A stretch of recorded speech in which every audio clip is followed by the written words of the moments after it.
ये कहानी है दो बिल्लियों की। एक बिल्ली काले रंग की रहती है और एक बिल्ली ग्रे कलर की।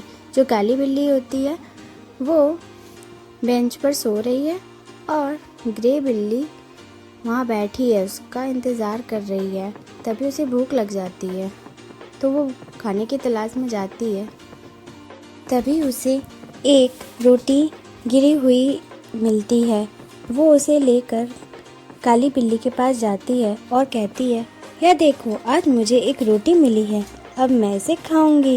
तभी काली बिल्ली जाग जाती है और ग्रे वाली बिल्ली से कहती है, नहीं, मैं खाऊंगी। इस तरह दोनों में रोटी के लिए लड़ाई होने लगती है।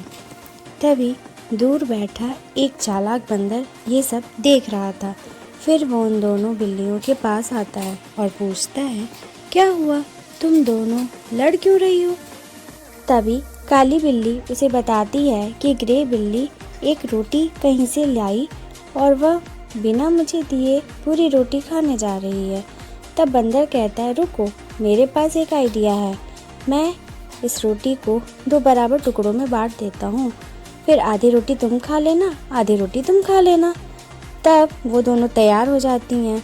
फिर बंदर उस रोटी को जानबूझकर बराबर भागों में नहीं तोड़ता है, बल्कि एक छोटे और एक बड़े हिस्से में रोटी तोड़ता है और फिर जो छोटा टुकड़ा रहता है उसे खुद खा जाता है और फिर बड़े टुकड़े को दो भाग में करता है और फिर पहले की ही तरह छोटा बड़ा टुकड़ा तोड़कर छोटे टुकड़े को खा जाता है।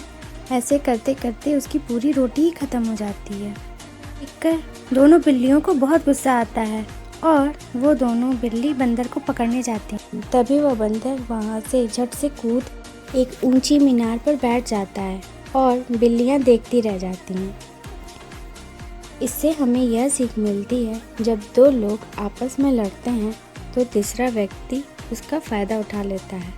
इसलिए हमें मिलजुल कर काम करना चाहिए।